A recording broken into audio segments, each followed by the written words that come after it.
Halo, selamat datang di channel Forandals. Kami dari kelompok 4 kelas A akan menjelaskan tentang example architectures.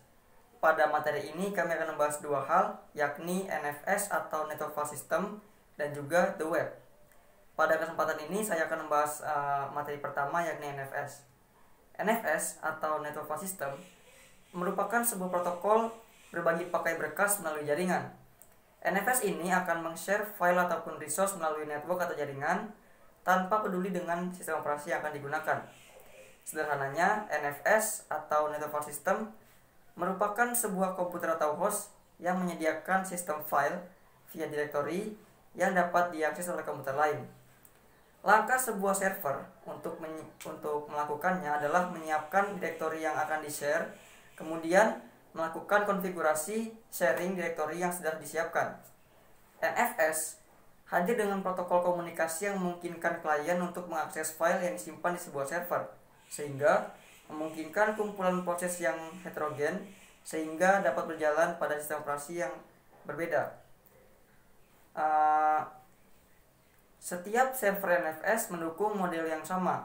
Pada pendekatan ini akan lakukan adopsi untuk sistem file terdistribusi lainnya juga.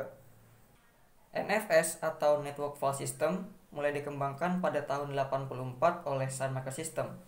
Wikipedia berkata, Sun menggunakan versi ini hanya untuk tujuan eksperimental.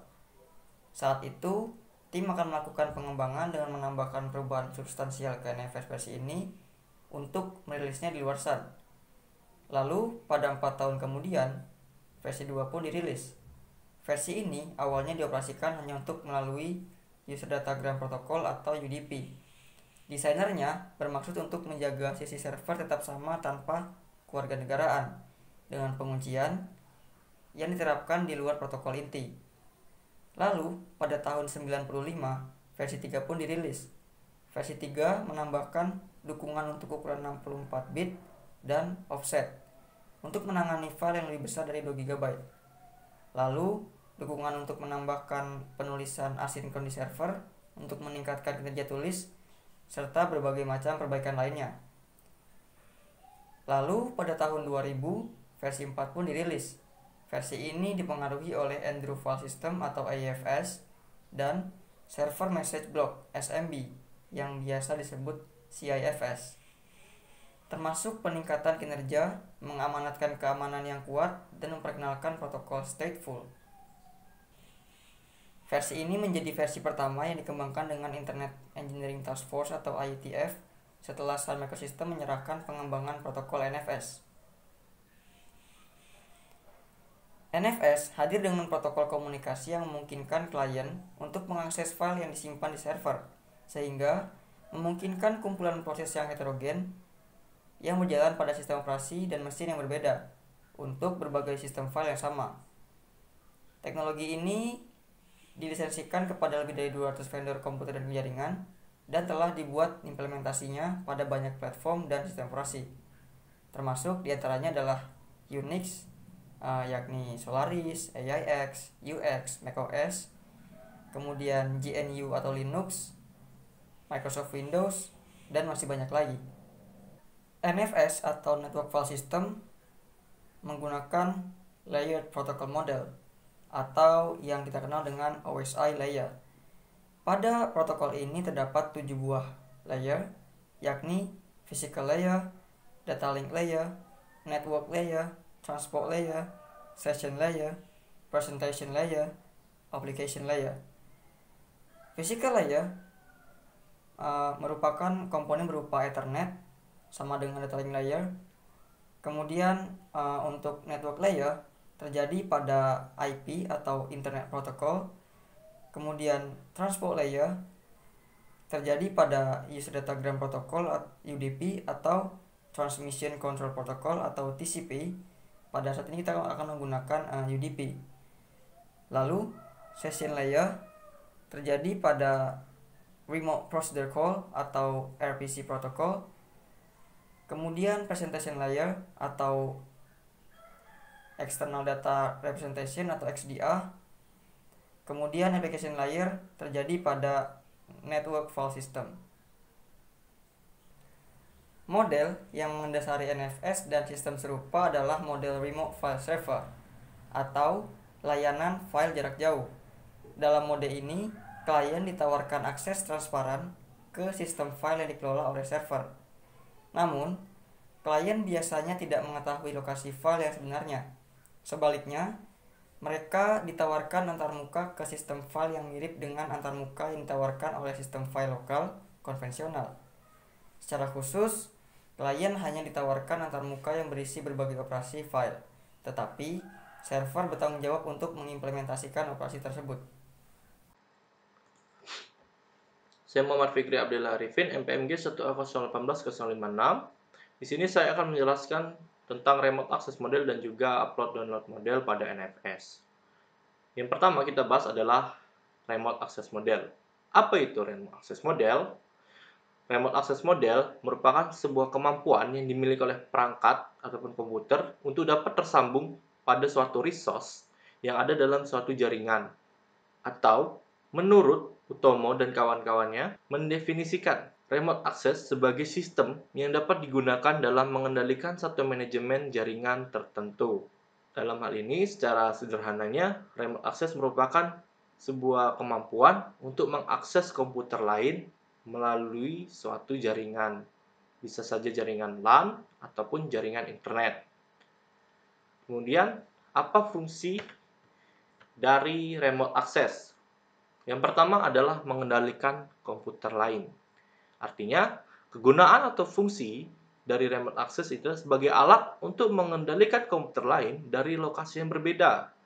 Sebagai contoh, kita akan mengakses sebuah komputer yang ada di Universitas Bengkulu, tetapi kita mengaksesnya melalui komputer yang ada di rumah kita. Nah, untuk mengakses komputer yang ada di Universitas Bengkulu, tentu kita akan menggunakan remote access yang melalui jaringan internet. Kemudian yang kedua, menghidupkan ulang komputer.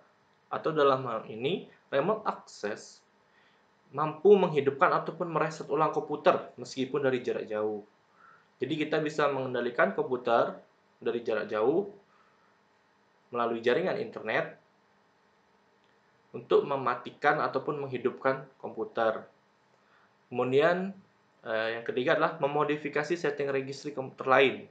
Maksudnya di sini adalah remote access itu bisa sebagai sebuah alat untuk memodifikasi setting registry dari komputer lain. Artinya kita bisa mengubah pengaturan ataupun setting yang ada pada komputer lain melalui komputer kita dengan menggunakan remote access ini. Kemudian, yang keempat, sebagai alat bantu pemecah masalah pada PC atau personal komputer. Dalam hal ini, remote access akan mampu mengakses komputer lain yang sedang bermasalah. Contohnya, kita memiliki teman yang sedang bermasalah dengan komputernya. Untuk itu, kita akan menghubungkan komputer kita dengan komputer teman kita tersebut melalui jaringan internet dengan menggunakan remote access. Nah, jadi ketika kita sudah dapat aksesnya, kita akan mengendalikan komputer teman kita tersebut dari komputer kita untuk memecahkan masalah yang terjadi pada komputernya. Yang kelima, fungsi dari remote access adalah sharing resource. Artinya, sebuah komputer dapat menjadi tempat berbagi resource ataupun file dengan menggunakan remote access. Jadi kita akan saling berbagi file menggunakan remote access tersebut. Selanjutnya adalah remote access model pada NFS. Bagaimana remote access model pada NFS? Seperti pada gambar dapat kita lihat ada client dan server. Ketika klien akan meminta remote access file ke server, server akan memberikan akses tersebut kepada klien. Tapi file akan tetap berada di dalam server. Artinya klien hanya bisa mengaksesnya dan file akan tetap berada di dalam server tanpa berpindah ke komputer klien. Kemudian selanjutnya upload download model. Upload download model. Apa itu upload download? Yang pertama adalah upload. Upload adalah cara untuk mengirimkan suatu file dari komputer-komputer lainnya atau ke sebuah server atau internet. Secara sederhana, upload merupakan cara kita untuk mengunggah atau mengirimkan sebuah file ke komputer lain ataupun ke suatu jaringan internet. Kemudian, download. Apa itu download? Download adalah memproses atau mentransmisikan, dalam ini mengambil suatu file dari suatu komputer atau dari suatu jaringan internet dalam suatu server untuk dikirim atau diambil ke komputer pribadi milik kita. Kemudian bagaimana sih upload download model pada NFS? Untuk upload download model pada NFS dapat kita lihat seperti bergambar. Di sana ada klien dan server, di mana ketika klien akan melakukan download, file akan berpindah menuju klien dari server. Ketika melakukan proses download dari server tadi akan mengirimkan file kepada klien. Ketika klien sudah selesai mendownload atau dalam hal ini sudah selesai mengaksesnya, kemudian klien akan mengirimkan kembali. Dalam hal ini, file tadi yang kita download akan kembali lagi ke server sebagai file yang baru. Begitulah penjelasan dari saya mengenai remote access model dan juga upload download model pada NFS. Sekian dan terima kasih. Assalamualaikum warahmatullahi wabarakatuh. Di sini saya akan membahas mengenai VFS dan NFS client. Jadi di sini kita akan bahas apa itu pengertian VFS. Jadi VFS itu merupakan virtual file system, yaitu suatu lapisan abstrak yang di atas sistem berkas sesungguhnya. Jadi intinya itu virtual system itu merupakan kulit luarnya dari gambaran dari file aslinya dengan suatu sistem berkas yang bawahnya. Lanjut, untuk tujuan VFS yaitu agar berbagi sistem berkas yang berbeda dengan akses oleh aplikasi komputer dengan cara yang seragam. Dapat itu baik itu sistem operasi Ubuntu ataupun macOS atau Windows. Virtual system ini menyediakan antarmuka sistem call dengan sistem berkas yang sesungguhnya. Selanjutnya, objek common for objek objek yang ada di dalam common file model di VFS. Yang pertama itu superblock object. Superblock object itu merupakan objek penyimpanan informasi tentang mounted file system atau sistem berkas secara keseluruhan. Yang kedua, inode object, yaitu objek menyimpan informasi umum tentang file tertentu atau individu file. Yang ketiga itu file object, yaitu menyimpan informasi tentang file yang sedang dibuka. Yang keempat, D-entry object, merupakan objek penyimpanan informasi tentang link-link dari sebuah entry directory file. Selanjutnya, kita akan membahas struktur atau layer-layer dari virtual file system. Yang pertama itu ada file system interface. Selanjutnya ada VFS itu sendiri, VFS interface. Yang ketiga ada file system tipe. Kita akan membahas yang pertama itu file system interface-nya. File system interface itu contohnya seperti beberapa sistem call, sistem read, write, dan open. Sistem call ini biasanya tidak berhubungan langsung dengan sistem, namun terhubung melalui lapisan keduanya, yaitu VFS interface. Dengan VFS interface diproses sebuah lapisan yang juga memiliki dua fungsi. Yang pertama yaitu memisahkan operasi file system dari yang file system ini tadi, memisahkannya. menjadi beberapa operasi generik dari implementasi detailnya dengan cara mendefinisikan virtual file system interface tersebut. Yang kedua, virtual file system interface yang didasarkan pada struktur representasi berkas yang disebut dengan vnode yang memiliki numerik designator yang unik untuk setiap network file-nya. Selanjutnya, file system type itu ada beberapa tipe umum, yaitu disk-based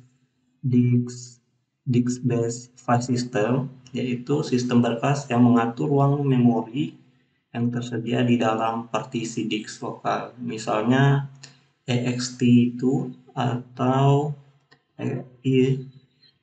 ext3.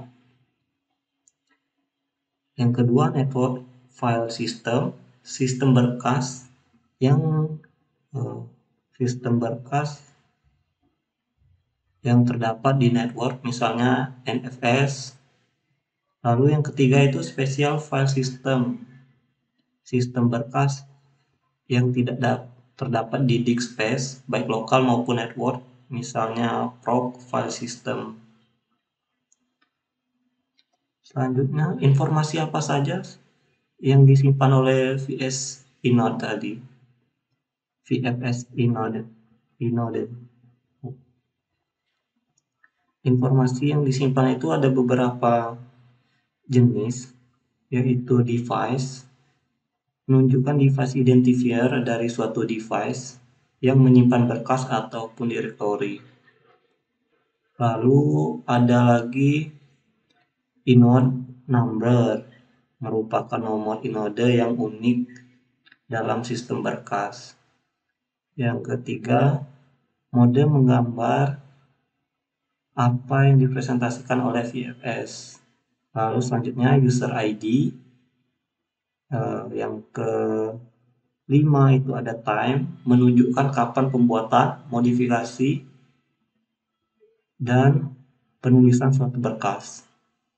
Yang selanjutnya ada block size, menunjukkan ukuran dari blok. Yang selanjutnya ada inode operation, merupakan pointer ke suatu runtime yang melakukan berbagai operasi pada inode. Selanjutnya ada count, yang menggambarkan perhitungan berapa kali suatu sistem telah digunakan oleh suatu inode. Yang selanjutnya log, digunakan untuk mengunci VFS inode. Selanjutnya kita akan membahas NFS client atau NFS client server. Jadi dari gambar ini bisa kita bahas bahwa NFS itu merupakan suatu yang berfungsi meneruskan operasi antarmuka dari VFS, lalu mengakses file yang ada di komputer server, mengakses file lalu disimpan ke komputer server ini. Jadi NFS itu penghubung antara beberapa komputer ini yang memiliki sistem operasi yang berbeda. Misal seperti gambar ini ada Ubuntu sebagai klien ketiga, Windows sebagai klien kedua, dan CentOS sebagai klien pertama.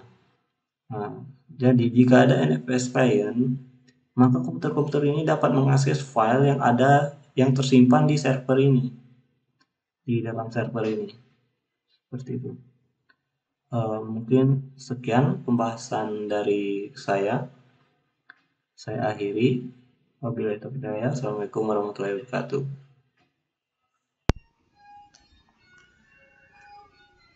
Perkenalkan, saya Raden Muhammad Hilmi Nur Hadi dengan NPM G1A0181036. Di sini saya akan melanjutkan materi, yaitu tentang Remote Procedure Call atau yang disingkat RPC. RPC adalah sebuah metode yang memungkinkan kita untuk mengakses sebuah prosedur yang berada di komputer lain. Untuk melakukan ini, sebuah server harus menyediakan layanan remote prosedur. Pendekatan yang dilakukan adalah sebuah server membuka soket lalu menunggu klien yang meminta prosedur yang disediakan oleh server. Bila klien tidak tahu harus menghubungi port yang mana, klien bisa merequest kepada sebuah matchmaker pada sebuah RPC port yang tetap. Matchmaker akan memberikan port apa yang digunakan oleh prosedur yang meminta klien. RPC masih menggunakan cara primitif dalam pemrograman, yaitu menggunakan paradigma procedural programming. Hal ini membuat kita sulit ketika menyediakan banyak remote prosedur. RPC menggunakan soket untuk berkomunikasi dengan proses lainnya. Pada sistem seperti SUN, RPC secara default sudah terinstall ke dalam sistemnya.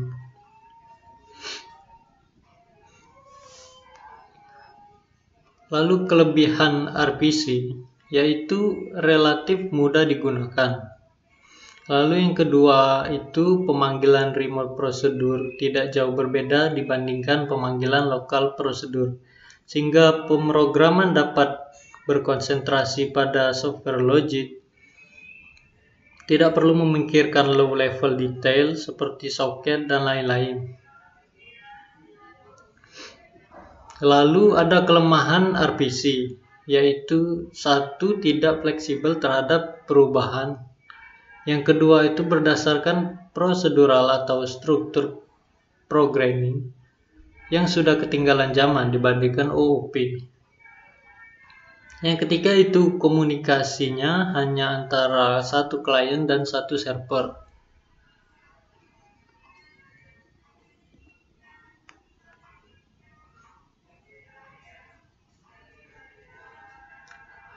Lalu ke materi selanjutnya yaitu NFS server. Seperti yang diketahui bahwa NFS diimplementasikan sebagai sebuah sistem klien atau server yang menggunakan perangkat lunak, NFS server dan NFS client yang berjalan di atas workstation. NFS server akan menggunakan protokol NFS untuk mengekspor sistem berkas yang dimilikinya kepada klien NFS agar dapat dibaca oleh klien. Seolah-olah sistem berkas remote tersebut merupakan sistem berkas yang dimiliki oleh klien secara lokal. Itu untuk NFS server. Kemudian NFS client itu menyiapkan direktori yang dipakai untuk menampung sharing direktori dari server, kemudian melakukan konfigurasi pengambilan file lewat sharing dengan tempat penampungan yang telah disiapkan. Baik, mungkin itu saja dari saya. Materi selanjutnya akan dijelaskan oleh teman saya. Terima kasih.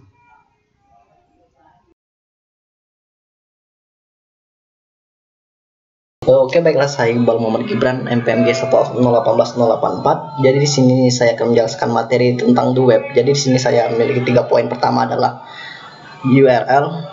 Jadi URL itu adalah singkatan dari Uniform Resource Locator.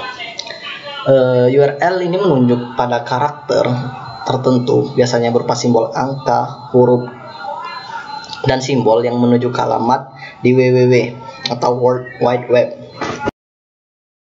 URL digunakan untuk mengidentifikasi lokasi sebuah file dalam internet. URL digunakan tak hanya untuk membuka sebuah situs web, tapi juga untuk mengunduh video, gambar, halaman, hypertext, dan yang lain sebagainya.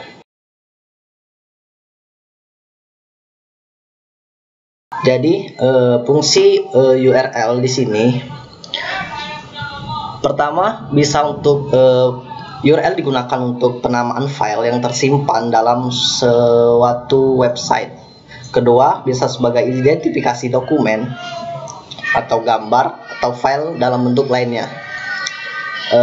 Selanjutnya bisa juga digunakan untuk pemberian alamat pada setiap web yang berisikan dokumen, dan juga URL bisa untuk mempermudah user mengingat alamat dokumen yang pernah diakses sebelumnya. Yang kedua adalah adalah browser.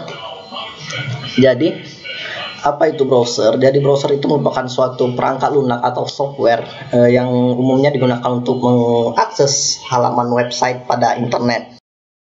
Jadi browser ini sering juga disebut dengan peramban web dan web browser.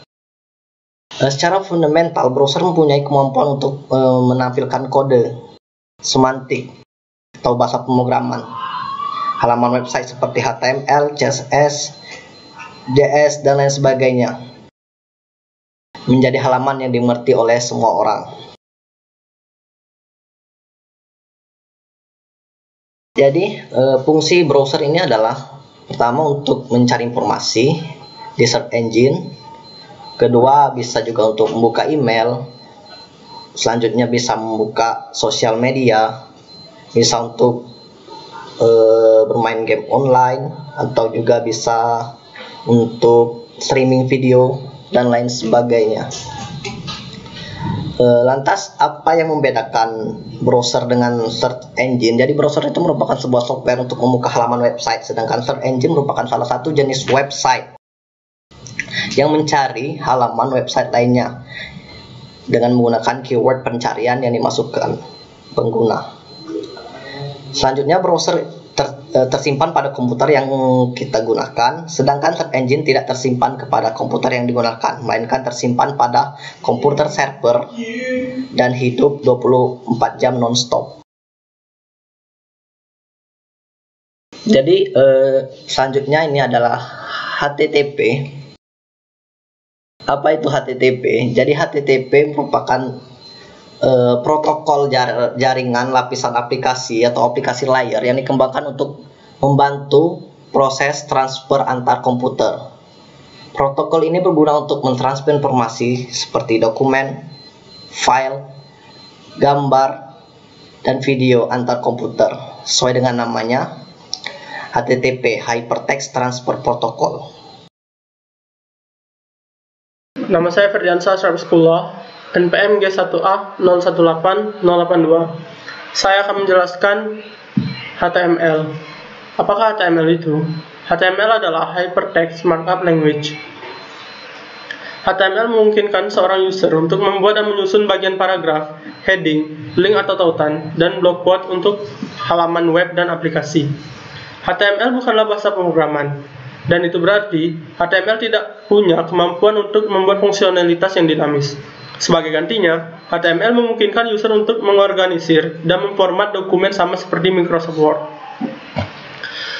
File extension dari HTML, yang pertama .htm dan yang kedua .html.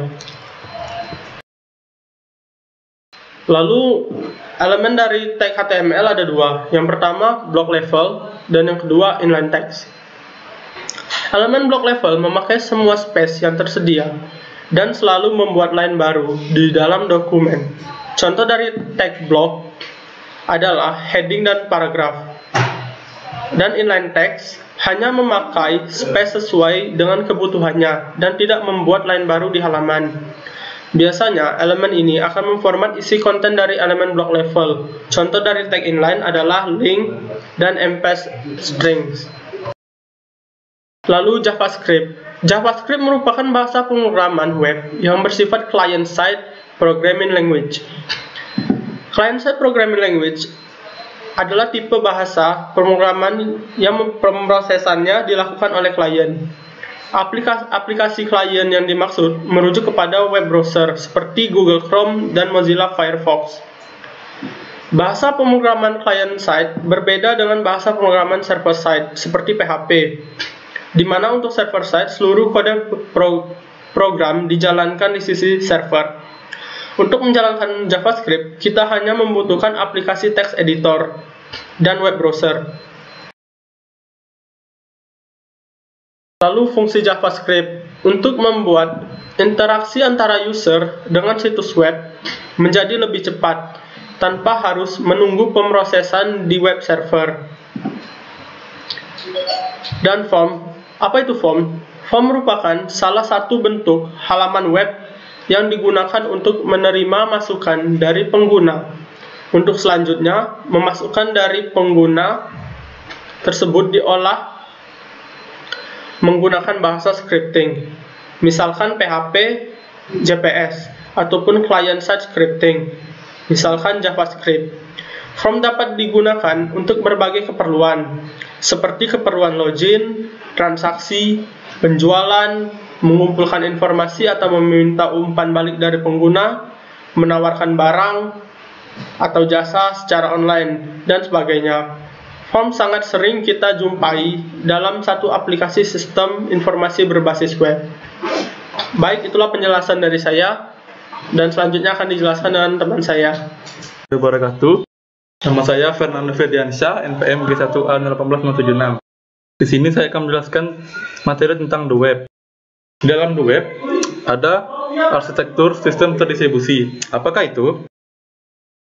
Arsitektur sistem terdistribusi adalah sistem di mana pemrosesan informasi didistribusikan pada beberapa komputer dan tidak terbatas hanya pada satu mesin saja.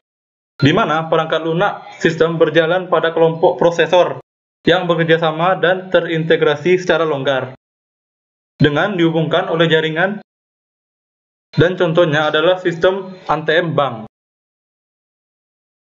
Bagaimana ide awal sistem terdistribusi? Diketahui bahwa kebutuhan bahan pustaka semakin meningkat. Itulah penyebab pengembang teknologi memikirkan cara untuk mempermudahnya, yaitu dengan membuat sistem kolaboratif digital pustaka. Beberapa bagian arsitektur sistem terdistribusi. Yang pertama, arsitektur client server. Apakah itu? Arsitektur client server adalah di mana sistem dianggap sebagai satu set layanan yang disediakan untuk klien. Server dan klien diperlakukan berbeda. Contohnya adalah ketika kita bermain warnet, di mana klien hanya diberi sebuah komputer dan untuk mengatur komputer tersebut hanya server atau operator yang dapat melakukannya. Yang kedua, arsitektur objek server adalah di mana tidak ada perbedaan antara server dan klien. Sistem dapat sebagai satu objek yang berinteraksi yang tidak ada ikatan relevan antara penyedia dan user layanan. Berikutnya, 6 karakteristik sistem terdistribusi. Yang pertama, pemakaian sumber daya bersama. Yang kedua, keterbukaan. Maksudnya adalah terbuka untuk banyak sistem operasi dan banyak vendor. Ketiga adalah konkurensi. Konkurensi adalah sister atau sistem terdistribusi memungkinkan beberapa proses dapat beroperasi pada saat yang sama pada berbagai komputer lainnya. Yang keempat, skalabilitas, di mana sister dapat diskala dengan mengupgrade atau menambahkan sumber daya baru untuk memenuhi kebutuhan sistem. Selanjutnya, toleransi kesalahan. Sister dapat bersifat toleran terhadap beberapa kegagalan perangkat keras dan lunak, dan layanan terdegradasi dapat diberikan ketika terjadi kegagalan. Yang keenam, transparansi. Artinya adalah terbuka bagi semua user. Perbedaan arsitektur berbasis web. Apakah perbedaan arsitektur berbasis web dengan sistem terdistribusi lainnya? Perbedaan sistem berbasis web dengan sistem lainnya. Contohnya, sistem berbasis SOAP atau Simple Object Access Protocol. Contohnya, SOAP adalah sistem iktp, di mana komunikasi berbasis plain text. Sedangkan arsitektur berbasis web, ya berbasis web. Baiklah, terima kasih.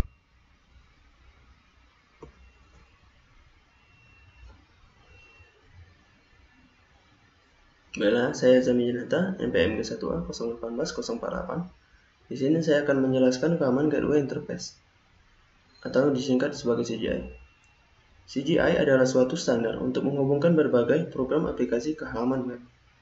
CGI mirip sebuah program komputer yang menjadi perantara antara standar HTML yang menjadikan tampilan web dengan program lain, seperti basis data.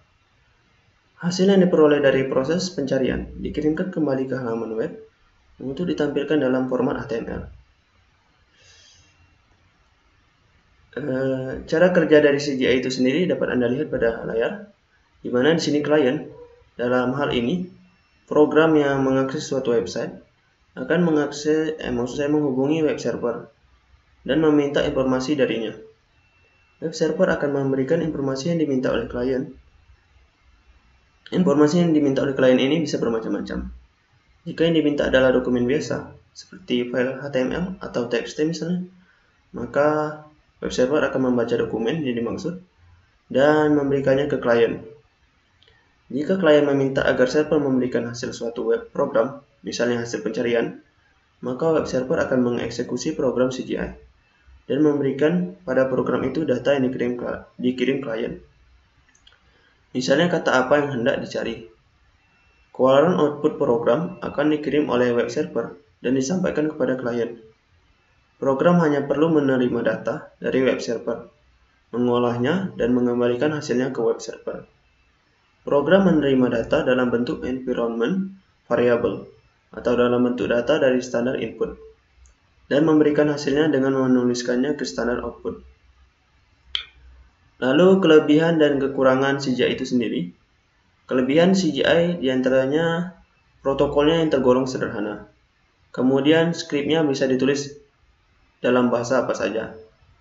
Tapi sekitar 90% CGI ditulis dalam bahasa Perl. Lalu, mayoritas situs web dinamik yang tersedia dibangun dengan CGI.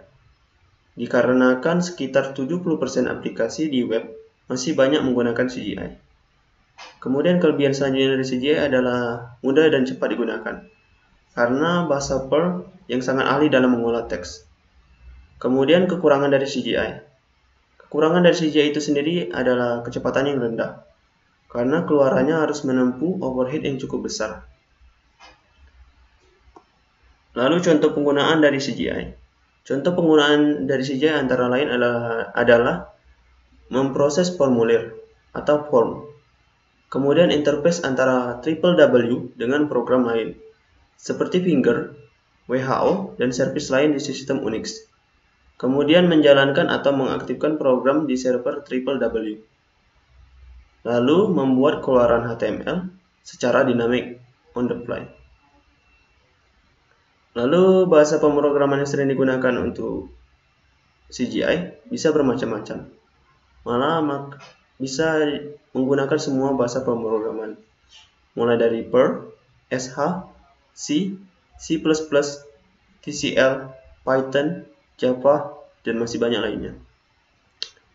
Bahasa Perl dalam bentuk Perl script memang paling sering digunakan karena kemampuannya dalam memproses teks atau string.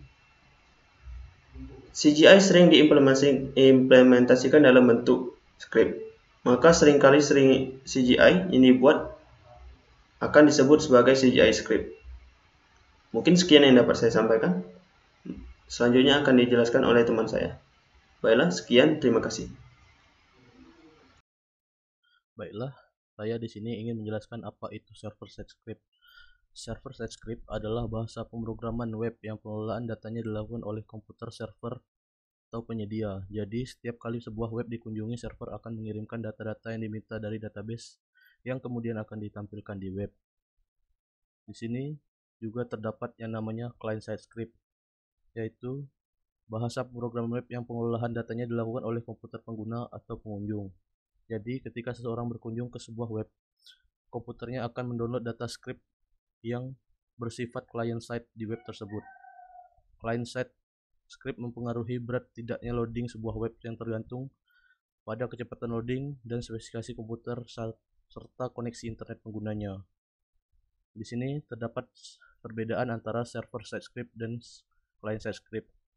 yang dimana client side script bahasa pemrograman web yang pengolahan datanya dilakukan oleh komputer pengguna dan pengunjung, sedangkan server side script adalah bahasa pemrograman web yang pengolahan datanya dilakukan oleh komputer server atau penyedia. Lalu ada kelebihan dari server side script. Yang pertama adalah kelebihannya aman. Hal ini karena kode sumber server side script disimpan di web server yang ada di sisi server, sehingga user tidak dapat melihat kode sumber server side script dari sisi klien atau web browser. Yang kedua, meminimalkan traffic jaringan. Pada saat user melakukan request ke server, maka yang dikirimkan ke server adalah hasil pemrosesan saja. Ketiga, pemrosesannya lebih cepat karena spesifikasi hardware untuk mesin server biasanya lebih tinggi, bisa menjadi kelemahan juga. Yang keempat, mampu mendukung banyak program basis data database manajemen sistem atau DBMS. 5. Mampu mengelola sumber daya yang ada di komputer, baik pengolah perangkat keras maupun perangkat lunak lainnya. Yang keenam, mampu dijalankan di semua sistem operasi atau cross-platform. Dan yang terakhir, tidak bergantung pada jenis web browser yang akan digunakan, karena semua script dikelola di server atau web server. Lalu, server side script juga memiliki kelemahan atau kekurangan. Yang pertama adalah karena semua pemrosesan dilakukan di sisi server, maka dibutuhkan spesifikasi komputer server yang cukup tinggi agar dapat memproses server side script secara cepat. Karena itu dibutuhkan investasi yang tidak sedikit untuk pengadaan atau pembuatan dari server side script tersebut. Yang kedua, dibutuhkan kemampuan pemrograman yang baik untuk mempelajari side scripting ini. Yang ketiga, tidak memiliki kemampuan untuk membuat layout atau desain halaman web yang menarik. Lalu, ada beberapa bahasa yang biasa digunakan juga pada server side script ini. Yang pertama adalah PHP, menjadi salah satu bahasa yang paling sering digunakan untuk server side script pemrograman. Yang kedua adalah Node.js, adalah bahasa pemrograman JavaScript sisi server yang dibangun di Google Chrome versi 8 JavaScript Engine. Yang ketiga, Java bisa dibilang platform paling kuat untuk mengembangkan web sisi server saat ini. Yang keempat adalah Python. Python menjadi salah satu pemrograman yang banyak digunakan oleh pemula. Dan terakhir yang biasa digunakan adalah Ruby. Ruby adalah bahasa pemrograman yang berorientasi pada objek dan bersifat open source. Bahasa ini dikembangkan oleh Yukihiro Tsumoto pada tahun 1995. Mungkin itu saja yang dapat saya sampaikan pada saat ini. Terima kasih. Assalamualaikum warahmatullahi wabarakatuh.